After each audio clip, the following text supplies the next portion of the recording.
이번 시간에는 파이썬에서 자주 사용되는 유용한 표준 라이브러리에 대해서 알아보겠습니다. 특히 코딩 테스트에서 가장 사용 빈도가 높은 표준 라이브러리를 알아볼 건데요. 여러분들이 기억해두시면 좋은 라이브러리는 다음과 같습니다. 먼저 내장함수고요. 이 내장함수는 여러분들이 이미 많이 사용을 하고 계실 건데요. 기본 입출력 함수부터 정렬함수까지 기본적인 함수들을 제공하는 라이브러리입니다. 별도로 임포트 구문 없이도 사용할 수 있는 함수들이 내장함수고요. 단순히 어떠한 문자열을 출력할 때 사용하는 프린트나 한 줄의 문자열을 읽어드리는 인풋 함수까지 다양한 내장함수가 존재합니다. 이 내장함수에는 파이썬 프로그램을 작성할 때 없어서는 안 되는 필수적인 기능들이 포함되어 있습니다. 이어서 이털툴스 라이브러리가 있는데요. 파이썬에서 반복되는 형태의 데이터를 처리하기 위해 유용한 기능들을 제공합니다. 특히 순열과 조합 라이브러리가 여기에 포함되어 있는데요. 모든 경우의 수를 고려해야 하는 경우에서 효과적으로 사용될 수 있습니다. 특히 순열과 조합 라이브러리는 완전 탐색 문제 유형에서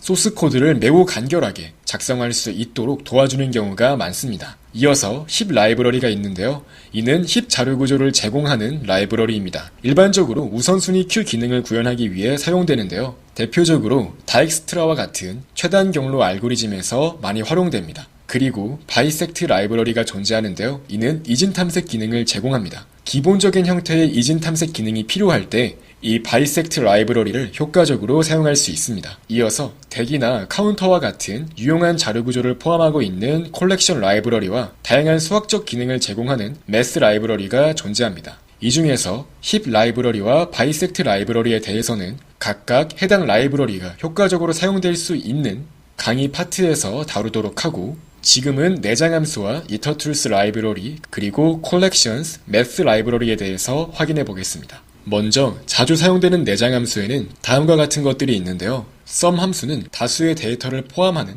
리스트나 튜플 등이 들어왔을 때 그 원소들의 합을 반환합니다. 다시 말해서 현재 예제처럼 1, 2, 3, 4, 5가 리스트의 원소로 들어가 있다면 15가 반환됩니다. 이어서 min과 max는 가장 작은 값 혹은 가장 큰 값을 얻고자 할 때 사용할 수 있습니다. 이렇게 인자로 여러 개의 값을 넣어줄 수 있으며 이 중에서 가장 작은 값 혹은 큰 값을 반환하는데요. 이 min 함수는 가장 작은 값을 반환하기 때문에 이 2가 반환되고 이 max 같은 경우는 7이 반환되겠죠. 그래서 결과적으로 2와 7이 차례대로 출력이 될 겁니다. 또한 eval 함수는 흔히 사람의 입장에서 이렇게 수식으로 표현된 하나의 식이 있을 때 이제 이것을 계산한 결과를 실제 수 형태로 반환해주는 함수입니다. 계산해보시면 3 더하기 5인 8에다가 7을 곱해서 56이 반환되는 걸 확인할 수 있습니다. 이어서 굉장히 많이 사용되는 내장함수인 sorted가 존재하는데요. 이 sorted는 내부적으로 list와 같은 반복 가능한 객체가 들어왔을 때 각 원소를 정렬한 결과를 반환합니다. 이제 이 경우에는 오름차순으로 정렬된 결과인 1, 4, 5, 8, 9가 출력이 되고요. 만약에 내림차순 결과가 필요하다고 하면 리버스 속성의 값으로 true를 넣어주게 되면 내림차순 정렬된 값이 반환됩니다. 또한 추가적으로 이 sorted에는 키 속성으로 정렬 기준을 명시해 줄 수 있는데요. 이 정렬 기준은 일반적으로 람다 함수 형태로 간단히 넣어주는 경우가 많으며 현재는 이렇게 각 원소에서 이 두 번째 원소를 기준으로 해서 정렬을 수행하기 때문에 이렇게 홍길동 35라고 하나의 튜플이 있다고 하면 이 두 번째 원소인 이 수를 기준으로 해서 정렬을 수행하는 걸 확인할 수 있습니다. 이때 오름차순으로 정렬을 수행하기 때문에 수가 큰 값 순서대로 정렬이 수행된 걸 확인할 수 있습니다.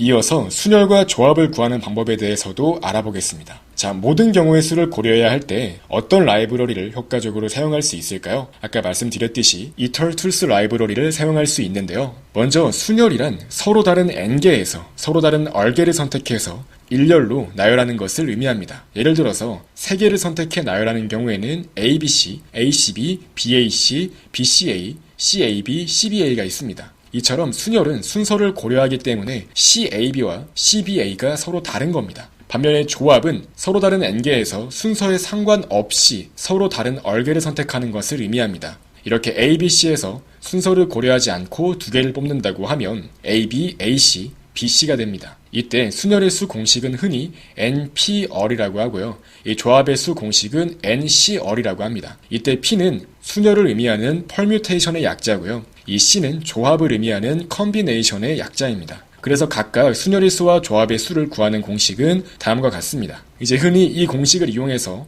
모든 경우의 수가 총 얼마나 될지를 짐작을 해서 해당 문제를 풀기 위해서 모든 경우의 수를 고려하는 방법이 통할지 안 통할지를 짐작하는 방식을 많이 사용합니다. 이렇게 순열의 수를 구해보았을 때 값이 1000만, 1억 단위를 넘어가는 경우 완전 탐색을 이용했을 때 시간초과 판정을 받을 확률이 높기 때문에 실제로 전체 경우의 수를 고려할 때 이러한 순열의 수와 조합의 수를 많이 계산하게 됩니다. 자, 먼저 순열을 구하는 라이브러리부터 확인해 보겠습니다. 이털툴스에 정의되어 있는 permutations 라이브러리를 활용하게 되면 모든 순열을 구할 수 있는데요. 이렇게 A, B, C에서 3개를 골라 순서를 고려하여 나열하는 모든 경우를 확인해 보시면 바로 이렇게 실행 결과가 출력되는 걸 확인할 수 있습니다. 이어서 모든 조합을 구하고자 할 때는 이 combinations 라이브러리를 사용할 수 있으며 마찬가지로 뽑고자 하는 데이터가 들어가 있는 리스트를 첫 번째 인자로 넣어주고 이 두 번째 인자로는 몇 개를 뽑을 것인지를 넣어주는 걸 확인할 수 있습니다. 이어서 중복 순열과 중복 조합을 구할 때도 다음과 같이 이털툴스에 정의되어 있는 라이브러리를 사용할 수 있습니다. 중복 순열을 구하고자 할 때는 이 product 라이브러리를 사용할 수 있으며 중복 조합을 구하고자 할 때는 combinations with replacement 함수를 이용할 수 있습니다. 이어서 이 파이썬에서는 카운터란 이름의 매우 유용한 라이브러리 또한 제공하는데요. 이 카운터는 등장의 수를 세기 위해서 사용할 수 있습니다.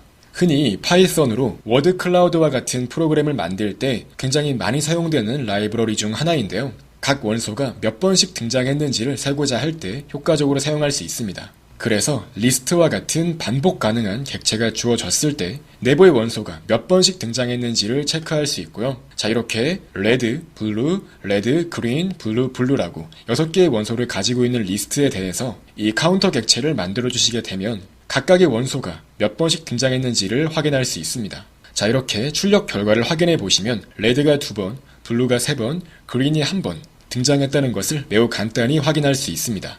또한 이 파이썬에서 제공하는 매스 라이브러리에는 굉장히 많은 수학적 기능이 포함되어 있는데요. 최대 공약수와 최소 공배수를 구해야 할 때 효과적으로 사용할 수 있습니다. 최대 공약수를 구해야 할 때는 이 매스 라이브러리에 GCD 함수를 이용할 수 있는데요. GCD는 최대 공약수, 즉 Greatest Common Divisor의 약자로서 흔히 GCD라고 한다면 최대 공약수를 의미합니다. 그래서 21과 14의 최대 공약수를 구하고자 한다면 간단히 이 매스 라이브러리에 정의되어 있는 GCD 함수를 호출하시면 되고요. 만약에 최소 공배수를 구하고자 한다면 최소 공배수 공식에 따라서 A 곱하기 B를 이 최대 공약수로 나눈 결과값을 리턴하도록 해서 간단히 최소 공배수 또한 구할 수 있습니다. 최대 공약수란 이 두 수가 주어졌을 때 이 공통된 약수 중에서 가장 큰 값을 의미하는 거고요. 최소 공배수란 공통된 배수 중에서 가장 작은 값을 의미합니다. 그래서 차례대로 7과 42가 출력된 걸 확인할 수 있습니다. 이 밖에도 매스 라이브러리는 팩토리얼, 제곱근과 같은 다양한 함수부터 원주율과 같은 상수까지 포함하고 있으니까요.